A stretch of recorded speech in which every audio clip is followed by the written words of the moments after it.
731페이지 느헤미야 4장 7절에서 14절 말씀 함께 교독하겠습니다. 산발랏과 도비야와 아라비아 사람들과 암몬 사람들과 아스돗 사람들이 예루살렘 성이 중수되어 그 허물어진 틈이 메꾸어져 간다함을 듣고 심히 분노하여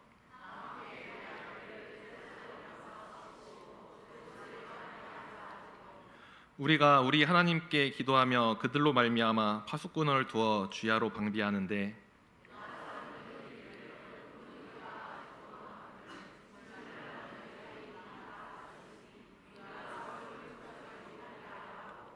우리의 원수들은 이르기를 그들이 알지 못하고 보지 못하는 사이에 우리가 그들 가운데 달려 들어가서 살육하여 역사를 그치게 하리라 하고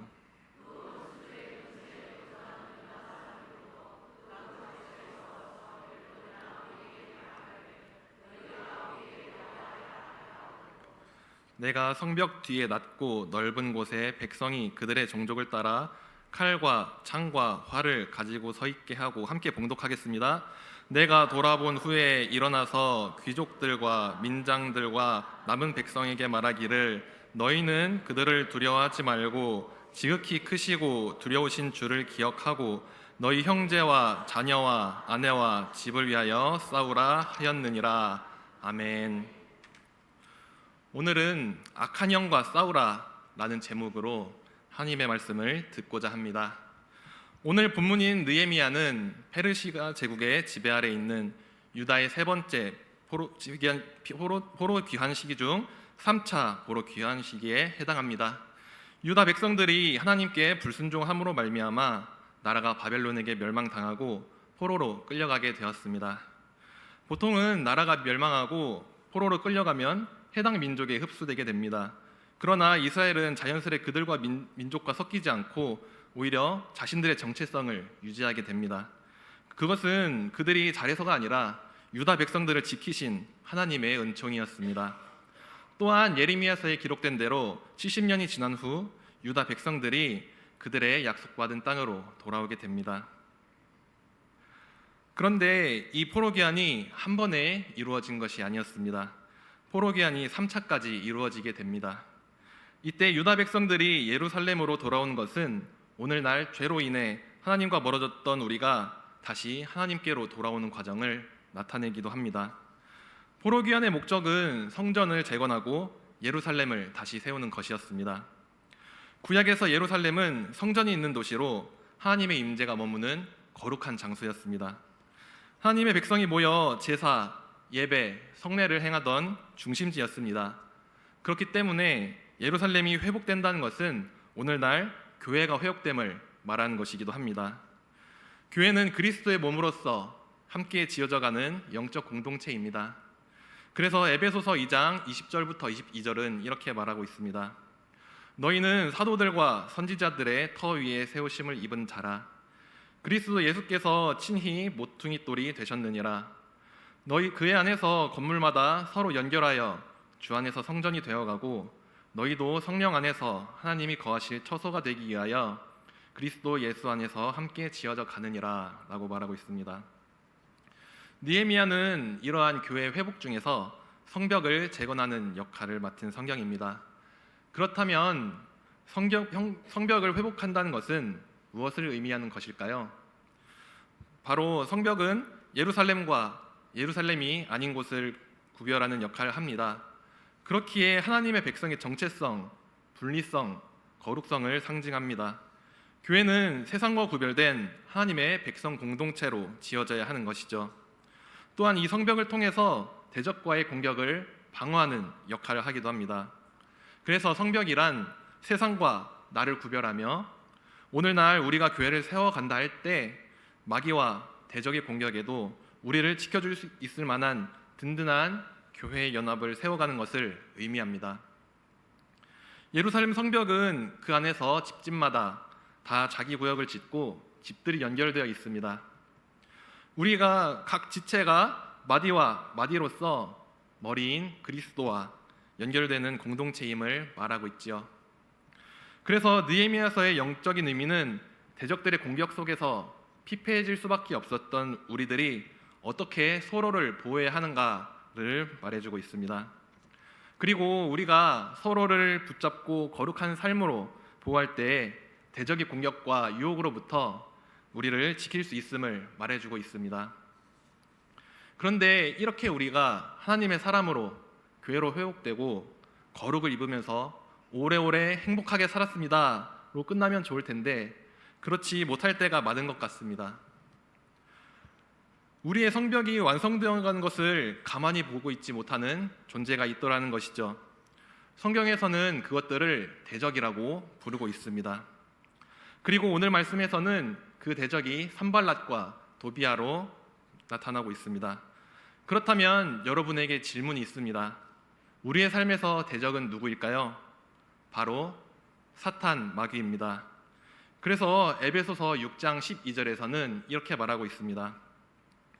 우리의 씨름은 혈과 육을 상대하는 것이 아니요 통치자들과 권세들과 이 어두움의 세상 주관자들과 하늘에 있는 악한 영들을 상대함이라. 맞습니다. 우리의 대적은 바로 사탄, 마귀입니다. 이 악한 영들은 우리가 신앙생활을 하도록 두지를 않습니다. 그리고 어떤 방법으로든 우리들을 흔들려고 하고 방해를 합니다. 그렇다면 사탄은 어떤 방식으로 우리를 흔들고 방해를 할까요? 그리고 어떻게 이겨내야 할까요? 그 방법이 오늘 본문에서 나타나고 있습니다. 악한 영이 우리를 방해하는 방법, 첫 번째는 더 큰 어려움으로 공격을 한다는 것입니다. 앞서서 산발락과 도비아는 유다 사람들을 비웃으며 그들을 낙심하게 하고 건축을 하지 못하게 하려고 했습니다. 그것을 통해서 유다 백성의 사기를 꺾고 성벽 재건이 쓸모없다는 인식을 심으려고 했죠. 그러나 유다 백성들은 그런 공격에 흔들리지 않고 묵묵히 성벽을 지나가기 시작했습니다. 그리고 그 성벽을 절반까지 올리게 됩니다. 상황이 이쯤 되자 산발락과 도비아는 기존의 방식대로는 자신들이 원하는 방향으로 흐르지 않는다는 것을 깨닫게 됩니다. 그래서 새로운 방식으로 유다 백성들을 방해할 계획을 세우게 되는데 그것이 바로 오늘 본문 말씀 7절과 8절 말씀입니다. 다 함께 7절에서 8절을 봉독하도록 하겠습니다. 시작.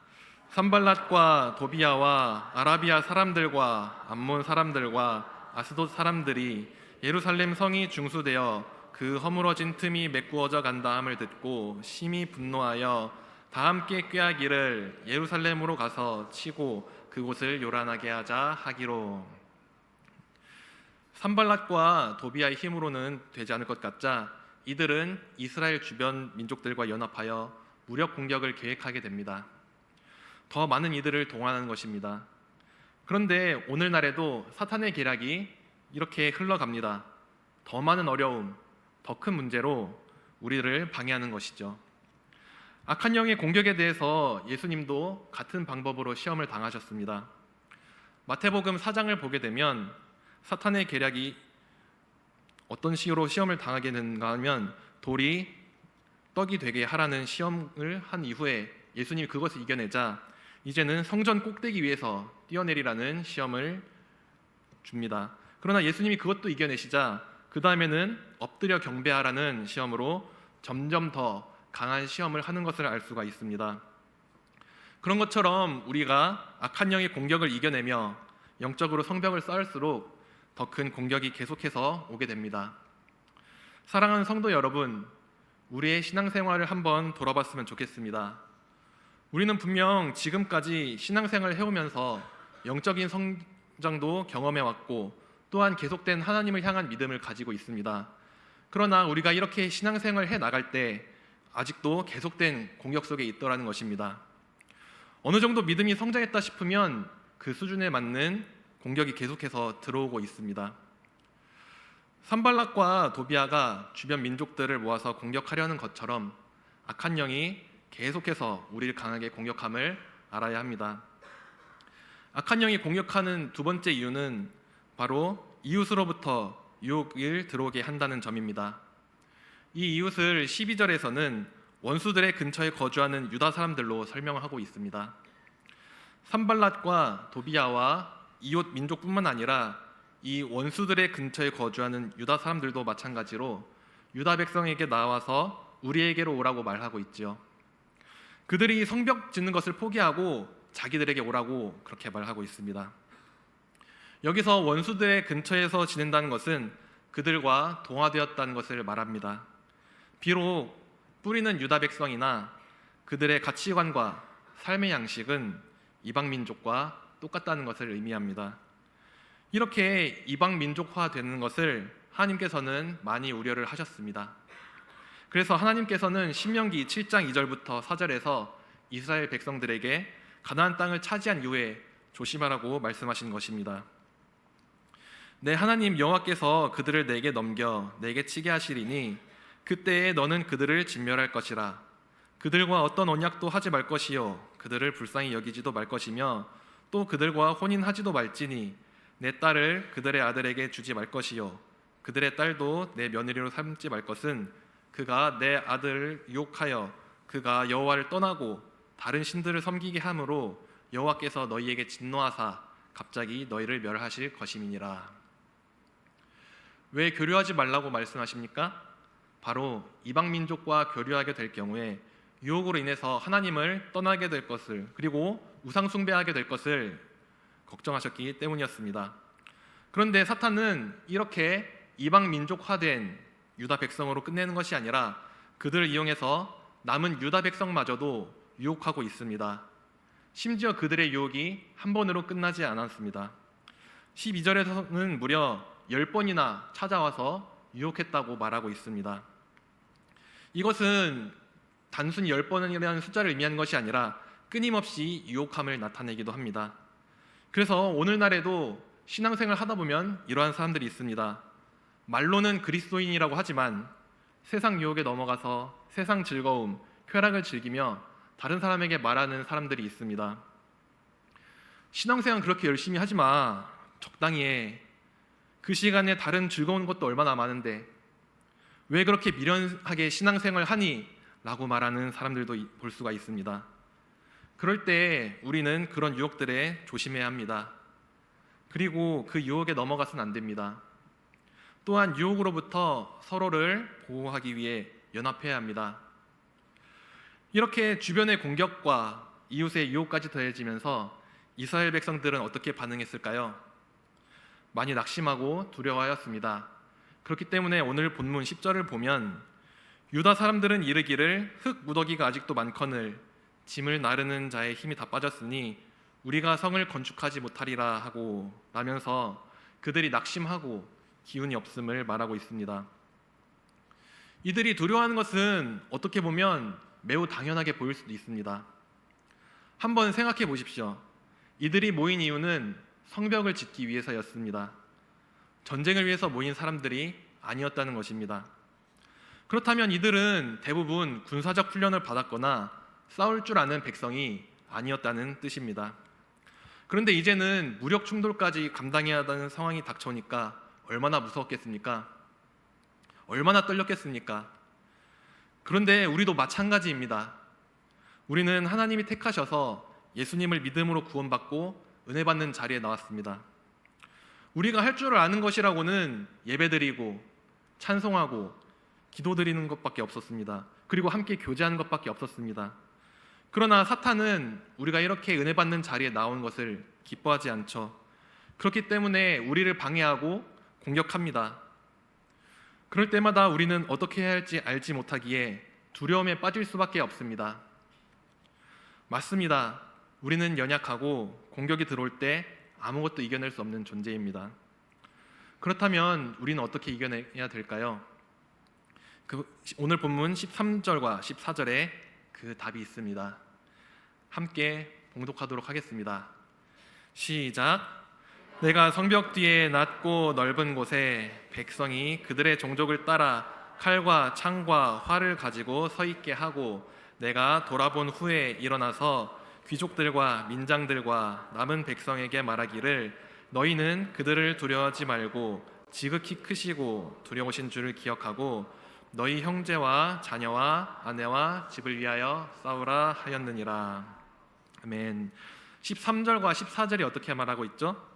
칼과 창과 활을 가지고 가족과 집을 위하여 싸우라고 말합니다. 그리고 사탄의 공격과 유혹을 이겨내기 위해서는 그들보다 더 크신 하나님을 기억하라고 말하고 있습니다. 우리에게 오는 영적 공격을 이겨내는 방법은 바로 칼과 창과 활로 무장하되 그것이 하나님을 의지하는 싸움이어야 됩니다.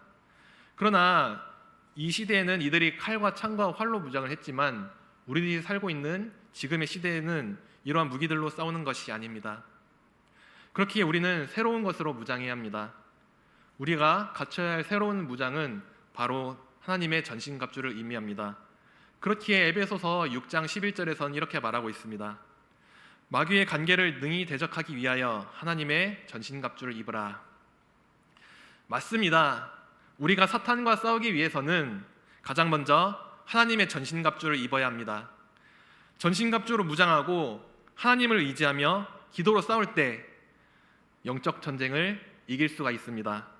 그래서 다윗이 골리앗에게 이렇게 싸움에서 말합니다. 너는 칼과 창과 단창으로 내게 나아오거니와 나는 만군의 여호와의 이름 곧 내가 모욕하는 이스라엘 군대의 하나님의 이름으로 내게 나아가노라. 다윗은 하나님의 이름을 기억했습니다. 그리고 그 이름을 통해서 승리했습니다. 지극히 크시고 두려우신 주를 기억하는 것은 하나님을 믿는 것입니다. 그리고 이 믿음을 통해서 승리하게 되는 것입니다. 우리가 악한 영과 싸워서 이길 수 있는 이유는 다른 것이 아닙니다. 이미 주님께서 악한 영들과 싸워서 이기셨고 승리하셨기 때문에 마찬가지로 우리는 그 이름을 믿기 때문에 우리도 이길 수 있음을 알아야 합니다. 사랑하는 성도 여러분, 주님의 이름을 믿으십니까? 그렇다면 우리는 승리할 수 있습니다.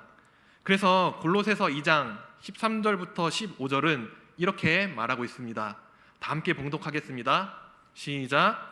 또 범죄와 육체의 무할례로 죽었던 너희를 하나님이 그와 함께 살리시고 우리의 모든 죄를 사하시고 우리를 거스르고 불리하게 하는 법조문으로 쓴 증서를 지우시고 제하여 버리사 십자가에 못 박으시고 통치자들과 권세들을 무력화하여 드러내어 구경거리로 삼으시고 십자가로 그들을 이기셨느니라. 아멘. 골로새서에서는 이미 예수님께서 십자가를 지시고 이기셨다고 말하고 있습니다. 우리는 우리의 능력으로 악한 영과 싸워서 이기는 게 아니라 승리하신 주님의 이름으로 함께 승리하는 것입니다. 사랑하는 성도 여러분, 우리의 믿음 생활은 생각보다 순탄치가 않습니다. 악한 영들이 우리가 바른 신앙생활을 하도록 두지를 않습니다. 그리고 공격이 왔을 때 우리가 할 수 있는 게 아무것도 없습니다. 이 땅에서 믿음을 지켜나가는 데 있어서 우리의 능력이나 다른 어떤 것도 아무런 소용이 없음을 알아야 합니다. 악한 영은 계속해서 우리를 공격하고 흔들 것입니다. 그리고 살면서 겪을 수 있는 어떤 방법으로든 끊임없이 유혹할 것입니다. 그럴 때 우리가 해야 하는 것은 낙심하고 좌절하고 포기하는 것이 아니라 우리를 택하시고 부르시고 구원해 주신 주님만 바라보며 그분께 의지해야 합니다. 예수님께서는 요한복음에서 세상에서는 너희가 환난을 당하나 담대하라 내가 세상을 이겼노라 라고 선포하십니다. 세상을 이기신 주님께서 우리에게 힘 주시고 능력 주시고 어떤 어려움이든지 능히 감당할 은혜를 부어주십니다. 항상 주님의 이름만 붙드시길 바랍니다. 그리고 하나님의 전신갑주로 무장되어서 기도로 악한 영과의 싸움에서 승리하는 여러분들이 되시기를 주님의 이름으로 축복합니다. 함께 찬송하겠습니다. 찬송가 348장입니다.